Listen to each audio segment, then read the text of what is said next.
Bonjour à tous, bienvenue dans cette nouvelle vidéo tellement geek avec aujourd'hui un jeu absolument génial absolument génial. Oui, absolument génial parce que à la base c'est juste un jeu d'ivrogne. Un jeu qui a été inventé par les buveurs de bière. Vous savez tout de suite de quoi je veux parler.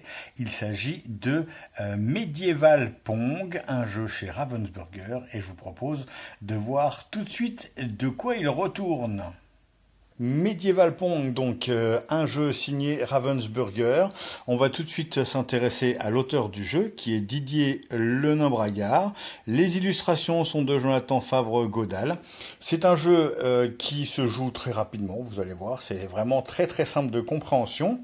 Ce sont donc des règles qui s'adressent à des jeunes à partir de 8 ans, mais je peux vous dire, pour l'avoir essayé avec un enfant de 4 ans, que on peut très bien alléger ces règles et vous allez tout de suite comprendre pourquoi quand je vais vous parler de ce jeu.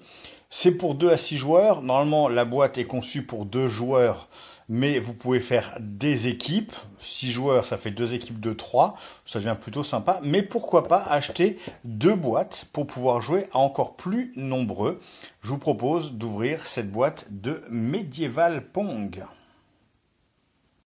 Medieval Pong, donc, que contient cette boîte de Ravensburger? Une boîte qui n'est pas très très grande, qui est facilement transportable. Eh bien, vous avez un livret de règles, hein, tout simplement, qui comprend 5 feuillets recto verso, donc pour vous montrer que les règles sont simples à assimiler, d'autant plus qu'il y a une partie qui est juste l'explication des pouvoirs des personnages. Le gros du matériel, c'est ces tours de château fort, voilà, qui sont facilement empilables, qui permettent de faire chaque camp de joueurs en faisant des carrés de 3 sur 3. Donc il y en a 18. Comme vous pouvez le voir, j'ai construit 2 camps. Alors les règles sont pas respectées puisqu'on vous conseille de mettre entre chaque camp au moins 2 longueurs de règles.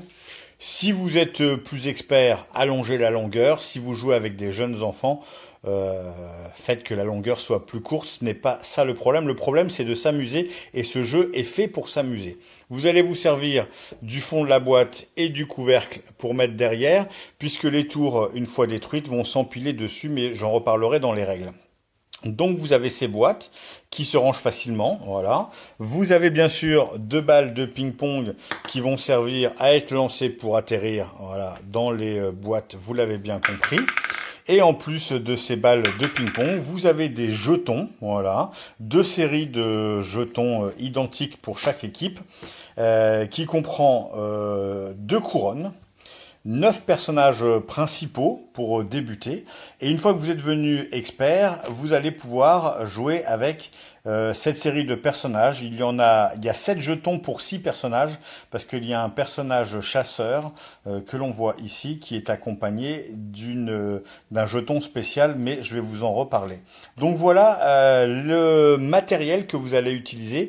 Une fois que vous allez installer votre château, vous allez pouvoir passer à la partie à proprement dit, et je vous explique tout de suite les règles de ce Medieval Pong. Alors, maintenant qu'on a vu le matériel de ce Medieval Pong, voyons un peu les règles, vous l'avez compris, un peu à la manière du beer pong. Je vais réexpliquer pour ceux qui n'ont jamais joué au beer pong, hein, ça peut arriver.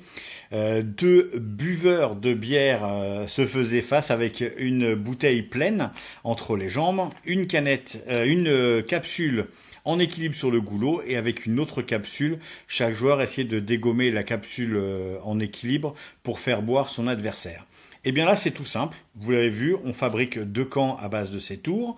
À l'intérieur, on va mettre les jetons personnages, dont je vais vous parler dans un instant. Et quand ça va être à notre tour de jeu, il va falloir viser, bien sûr, l'intérieur des boîtes pour détruire les personnages, en sachant que sous la princesse qui est ici, hop, et sous le roi, vous voyez, les illustrations sont vraiment très bien faites parce que on dirait des personnages de BD, et c'est à la fois adulte mais aussi jeune. C'est un mélange de styles. Donc voilà la princesse et voilà le roi. Ce sont les deux personnages qui se retrouvent avec des couronnes sous eux. Voilà. Et le premier joueur à s'emparer d'une des couronnes met fin à la partie. On en reparle dans un instant. Donc quand vous atterrissez donc sur une boîte, vous prenez le personnage qui est dedans, vous appliquez son pouvoir. Si c'est un autre personnage que la princesse, le roi et le dragon, la tour est détruite et vous pouvez la mettre en équilibre sur votre château. Voilà, ça ressemble à peu près à ça. Et vous pouvez même, avec les créneaux, pouvoir empiler ces boîtes puisqu'elles tiennent parfaitement. Voilà. Donc vous pouvez fabriquer un château. Si ces murailles sont détruites, vous pouvez les reconstruire à volonté. Donc voilà le principe. Avec votre balle de ping-pong, visez les boîtes adverses, soit en faisant un rebond, soit en atterrissant directement dedans. On regarde quel personnage est dedans et on applique le pouvoir. Et du coup, quels sont les pouvoirs de ces personnages ? Comme je vous le disais, vous avez trois personnages un peu spéciaux dont les tours ne sont jamais détruites. Il s'agit de la princesse, que voici. Voilà. Il s'agit du roi, que voilà. Voilà, qui joue aux échecs. Je vous rappelle, les illustrations sont vraiment très très bien faites. Et le dragon qui est vraiment superbe, que voici. Ce sont les trois seuls personnages dont les tours ne sont jamais détruites et qui restent en place. Et on va tout de suite voir pourquoi. La princesse, alors, juste pour vous dire, quand il faut utiliser bien deux termes, il y a l'attaquant et le défenseur. Les pouvoirs ne sont pas forcément en faveur de l'attaquant ni en faveur du défenseur, mais ça alterne. Donc il faut faire très attention. Très attention en tout cas. Vous allez voir que suivant les pouvoirs, c'est pas que l'un ou l'autre qui est avantagé. C'est les deux. Donc c'est ça qui est assez sympa, c'est que c'est toujours surprenant. Des fois, ça va être à l'avantage de l'attaquant pour le tour d'après. Notamment, je pense au fantôme qui permet une règle spéciale ou le magicien aveugle. Vous allez voir ça tout de suite. Ou alors, c'est le défenseur qui se retrouve avantagé. On va voir ça tout de suite. Quand vous atterrissez dans une case où il y a la princesse, donc vous enlevez la princesse, vous, du coup, sachez où est une des couronnes, mais vous détruisez pas la tour. La princesse, en fait, ça déclenche ce qu'ils appellent dans la règle le feu à volonté, c'est-à-dire que chaque joueur va se retrouver à lancer les balles de ping-pong en même temps, et on va arrêter que lorsque l'un des joueurs sera rentré dans une case, et à ce moment-là, on applique le pouvoir de ce deuxième personnage qui est détruit. Donc c'est un petit avantage. Vous découvrez une couronne, vous savez où est le prochain emplacement d'une des couronnes, des deux couronnes. Et en plus, vous pouvez, si vous êtes rapide et adroit, détruire un deuxième personnage. Le roi, vous faites apparaître une couronne, mais le pouvoir du roi, c'est que vous allez pouvoir, le défenseur va pouvoir intervertir la couronne qui est libérée avec un autre personnage. Voilà, donc c'est le défenseur qui se retrouve avantagé, puisqu'il va prendre secrètement deux boîtes et il va les mélanger sous la table pour pas que l'attaquant le voie. Et il va pouvoir reprendre le cours, mais il va pouvoir modifier l'emplacement de la couronne qui vient d'être libérée. Et ensuite le dragon, l'autre personnage dont la tour n'est jamais détruite, eh bien elle n'est jamais détruite parce que le dragon est immortel. Donc le dragon reste dans son petit bocal, mais quand vous atterrissez dedans, le défenseur du coup se retrouve à être obligé de lancer la balle et d'être obligé de rentrer dans une des tours de l'attaquant. Parce que si jamais il n'y arrive pas, à ce moment-là, le dragon rentre dans une rage folle et vous êtes obligé de détruire, le défenseur en tout cas est obligé de détruire une de ses tours avec un personnage qui est dedans. Alors ça vous permet de vous débarrasser peut-être d'un personnage avec lequel vous êtes le moins adroit, mais si jamais il vous reste plus que le roi, la princesse, c'est un peu plus compliqué. Ensuite arrive le personnage de l'architecte. Voilà à quoi ressemble l'architecte. Alors, je vais faire un focus parce que Je trouve que les personnages ressemblent vraiment à des personnages de BD et celui-là me fait étrangement penser à une BD de Arleston. Voilà, c'est un peu le style, mais c'est vraiment très sympa. Alors, je rappelle que les personnages sont recto verso. L'architecte, quel est son pouvoir? Eh bien, tout simplement, vous allez enlever l'architecte de sa boîte et la boîte, vous allez pouvoir la mettre en équilibre sur une autre boîte. Je vous montre ça tout de suite. La boîte de l'architecte, vous la mettez, elle rentre parfaitement, voilà, elle tienne et ça vous permet de faire une protection à cette boîte-là, puisque le joueur adverse va devoir dégommer cette partie-là avant de pouvoir rentrer là-dedans. Donc ça, c'est le pouvoir de l'architecte. Ensuite, il y a le pouvoir de la voyante. Le pouvoir de la voyante, voilà, la voyante à quoi elle ressemble. Alors, elle est vraiment très sympatoche. C'est vraiment très très coloré. La voyante, elle permet au défenseur de demander au camp adverse l'emplacement d'un personnage de son choix. Évidemment, on imagine très très bien que le choix va se porter soit sur la princesse, soit sur le roi pour savoir où est son emplacement. Vous allez avoir le fantôme, j'en parlais tout à l'heure. Là, le défenseur va devoir faire son prochain jet en mettant la balle de ping-pong au creux de sa main et en soufflant dessus. Voilà. Donc il faut mettre la balle dans le creux de sa main. Il va falloir souffler dessus. Autant vous dire que c'est pas facile avec une balle de ping-pong, notamment pour les enfants. Donc c'est pas à l'avantage du défenseur ce coup-ci. Ensuite, vous allez avoir le forgeron. Le forgeron que voici. Lui aussi, il a une tête ouais, très sympatoche. Le forgeron, il permet au défenseur de faire son prochain jet avec 2 balles dans une même main. Ça vous rajoute une chance de plus d'atterrir dans une boîte, en sachant que si vous atterrissez, les 2 balles de ping-pong atterrissent dans des boîtes adverses, vous n'en choisissez qu'une seule, et c'est le propriétaire qui est des boîtes en question qui choisit quelle est la boîte qui elle va être détruite. Ensuite, on va retrouver le canonnier. Le canonnier aussi, hop, fait penser à des nains, de la série nains. Lui, vous allez devoir faire le défenseur, donc, va devoir faire son prochain jet en mettant la balle de ping-pong à l'intérieur, hop, et en jetant comme ça la balle. Ça complique un peu la chose. Et enfin, le magicien aveugle. Voilà.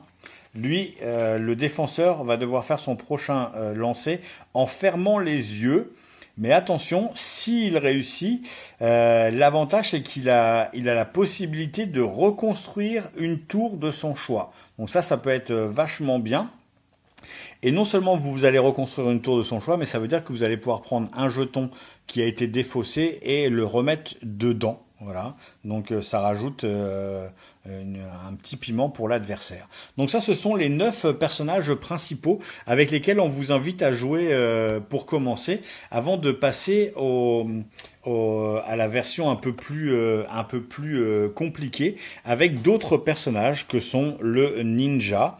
Alors le ninja, il déclenche une bataille à volonté, mais vous allez pouvoir vous servir du dos de votre main pour renvoyer les balles adverses. Ensuite, il y a le chevalier aux épées. Là, du coup, le défenseur va pouvoir jeter les 2 balles de ping-pong avec une dans chaque main. Voilà, si quelqu'un est à droit. L'archère, il va falloir que le défenseur recule d'un pas avant de faire son lancer. Et si jamais il réussit, il y a un effet qui se produit.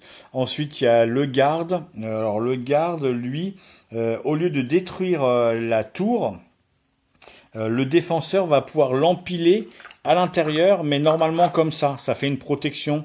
Donc il va falloir d'abord détruire cette tour-là avant de pouvoir détruire l'autre. Et ensuite, vous avez le chasseur. Quand vous atterrissez sur le chasseur, le défenseur prend le jeton piège qu'il met dans une des boîtes. Et quand l'attaquant atterrit dans la boîte où il y a le piège, eh ben, tous ses lancers d'après vont devoir être faits de la main non directrice. Pour un droitier, vous jouez de la main gauche et vice-versa, jusqu'à réussir à un lancer. Et à ce moment-là, vous retrouvez votre main directrice. Après, il y a la catapulte. La catapulte, en fait, le défenseur, au prochain lancer, il va devoir pitchonner sa boîte comme ça, voilà, pour pour son jeu. Voilà. Donc ça, c'est plein de pouvoirs. À vous de combiner. Alors, comme je vous le disais, vous pouvez jouer tout d'abord avec les 9 personnages principaux avant d'ajouter les personnages supplémentaires. Dans la boîte, ils étaient livrés sur un carton avec des petits cadenas. Quand vous réussissez des parties, on vous dit libérer au fur et à mesure. Moi, je les ai tous libérés. À vous de vous mettre d'accord avec l'adversaire pour savoir quel jeton vous allez prendre. Ce qui est vachement bien, c'est que dans la boîte de base, Ravensburger vous propose des sortes de scénars qui sont ici. À vous de composer vos équipes et ça rajoute un peu plus de défis. Et si vous jouez à plusieurs équipes, soit avec donc à plusieurs joueurs autres que deux, vous prenez les deux boîtes et vous faites des équipes égales, mais vous pouvez jouer aussi avec 4 boîtes et ça change la configuration. Et en plus, vous pouvez retrouver sur ravensburger.com d'autres scénarios qui rajoutent du piquant. Autant vous dire que c'est vraiment très très fun ce Medieval Pong. Pour l'avoir essayé avec un enfant de 4 ans, il n'y a pas besoin forcément de jouer avec les jetons. Vous pouvez juste essayer essayer de mettre la balle de ping-pong dans la tour et de les enlever.